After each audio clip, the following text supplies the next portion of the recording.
ठाकरे सेनेचे खासदार संजय राऊतांनी बबनराव लोणीकरांवरती निशाणा साधलाय। पहलगाम आणि पुलवामाला मोदीच जबाबदार आहेत हे सत्यही लोणीकरांनी सांगावं असं म्हणत राऊतांनी लोणीकरांवर हल्लाबोल केलाय। ड्रीम प्रोजेक्टच्या नावाखाली जमिनी हिसकावतायत ते मोदींमुळेच हेही लोणीकरांनी सांगावं असंही राऊत म्हणाले।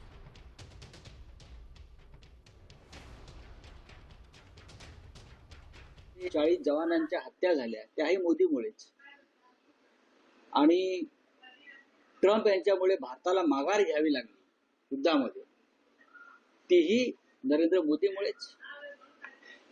मुंबई सारख्या शहरातली मोक्याचे भूखंड हे अडाणीला दिले जात आहेत मराठी माणसाच्या घशातून काढून तेही मोदीमुळेच।